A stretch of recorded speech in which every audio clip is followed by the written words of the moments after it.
Μετά την 11η του Σεπτέμβρη, οι συγγενείς των θυμάτων ζήτησαν να συγκροτηθεί μια ανεξάρτητη επιτροπή για να εξετάσει τι πραγματικά συνέβη. Initially, the Bush administration didn't want a commission at all. The Bush administration fought the formation of this commission for 18 months until it finally got the one concession it wanted, which was to be able to pick the chairman, and they picked Henry Kissinger. If you want to keep a secret, you appoint Henry Kissinger. He's perfect for the job. He knows where more bodies are buried than all the mortuary guys in America combined. And the irony there is that he had to quit, he had to step down, because his business interests would conflict with his ability to investigate this terrorist act. I've always wondered, what kind of business interests does Henry Kissinger have that would create a conflict of interest with the most astounding terrorist attack in history? It just, excuse me, that doesn't make a lot of sense. Τα εμπόδια ήταν πολλά. Τα χρήματα ήταν πολύ λιγότερα από όσα είχαν δοθεί στην έρευνα για τα ερωτικά του Κλίντον. Still, a fraction of what they spent on investigating Clinton, and we're talking about the worst murder, mass murder in U.S. history. Ακόμα και τα μέλη του Κογκρέσου αντιμετώπιζαν μεγάλα εμπόδια στην πρόσβαση στις πληροφορίες. Started yelling and screaming and objecting and kicking at some doors and talking to people in the press, and quickly that decision was reversed. But that's actually a good anecdote for what we're up against in a daily struggle. Οι δημόσιοι υπάλληλοι που καλούνται να καταθέσουν συνοδεύονται από πράκτορες της κυβέρνησης. We do have some minders in some of these meetings. I object to that. I don't think it should have taken place. I continue to register my objections to it within our commission meetings. That hasn't worked yet. We still have the minders in some of these meetings. At a certain moment you have declared, that I'm quoting you, that there was some time of cover-up. I believe that that the administration has been covering up a lot of what happened on 9/11, and we've never gotten a full disclosure of how much did the president know, or if the president didn't have enough information, why he wasn't provided with that information. There are probably hundreds, if not thousands, of unanswered questions about 9/11. Την ίδια περίοδο, το Κογκρέσο και η Γερουσία σύστησαν μια κοινή επιτροπή για να εξετάσει τι δεν πήγε καλά με τις υπηρεσίες πληροφοριών. Το καλοκαίρι του 2003 η Επιτροπή έβγαλε το πόρισμά της. The result is this document of nearly 900 pages. Αλλά δεκάδες σελίδες είχαν λογοκριθεί μετά από παρέμβαση του Λευκού Οίκου. The two parts that were missing, one got a lot of attention and one got no attention at all. The one chunk that was edited out that got a lot of attention was the connections to Saudi Arabia. All the story, the section that got redacted out that nobody was talking about is the number of times and the number of ways and the specificity of the warnings that George W. Bush received before this attack happened. That got erased and nobody's saying boo. Παρακολουθείτε τα μυστήρια της 11ης του Σεπτέμβρη. 2 χρόνια μετά από τη μεγαλύτερη επίθεση στην ιστορία των ΗΠΑ, μια σειρά από πληροφορίες και ενδείξεις οδηγούν στο συμπέρασμα ότι η κυβέρνηση Bush είχε πληροφορίες ότι θα γίνει τρομοκρατική επίθεση. Τι ακριβώς ήξερε και πότε το ήξερε. Η συνέχεια αμέσως μετά το διάλειμμα.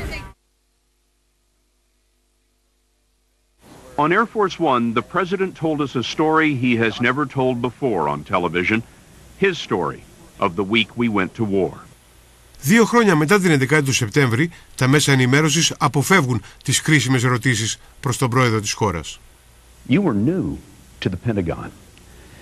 Do you think your generals at that point had any concern about the kind of strike you would order? That's a very interesting question. I don't know. Εκ μέρους του πολιτικού κόσμου, η μόνη που τόλμησε να θέσει ερωτήματα για τον George Bush ήταν η βουλευτής Cynthia McKinney.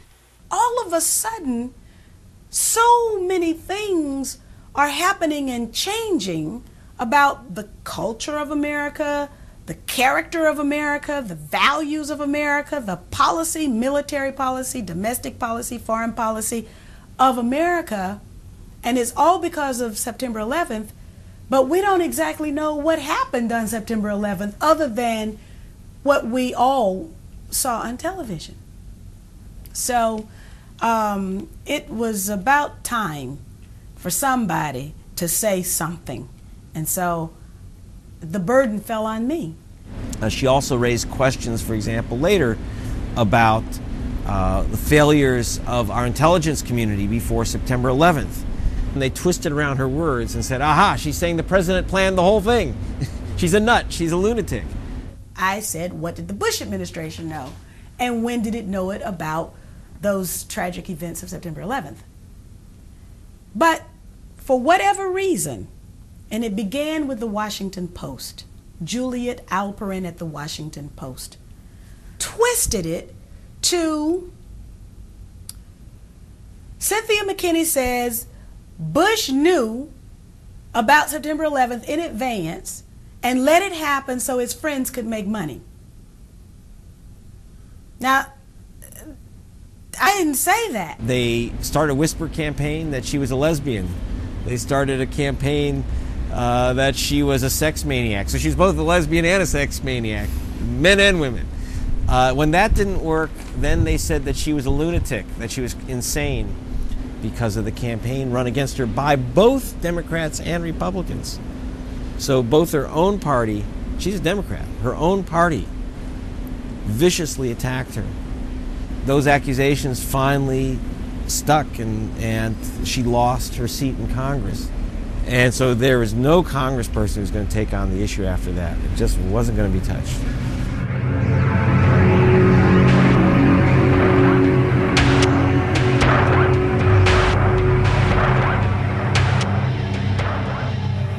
Έμελε στους καλύτερους φίλους της Αμερικής να θέσουν το ερώτημα.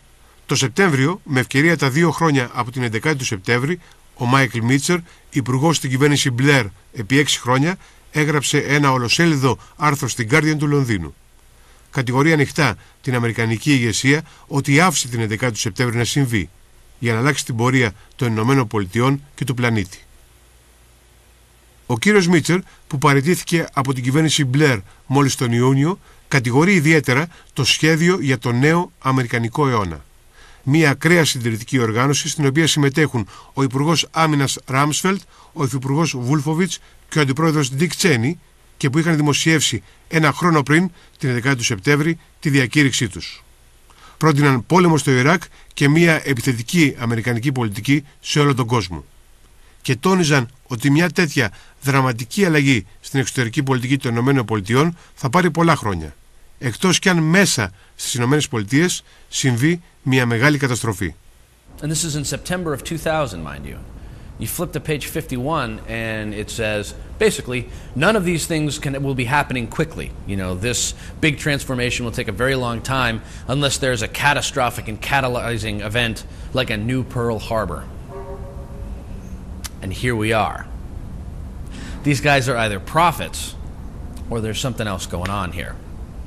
Ιδρυτής και από τους εγκέφαλους του σχεδίου για τον νέο Αμερικανικό αιώνα είναι ο Bill Kristol.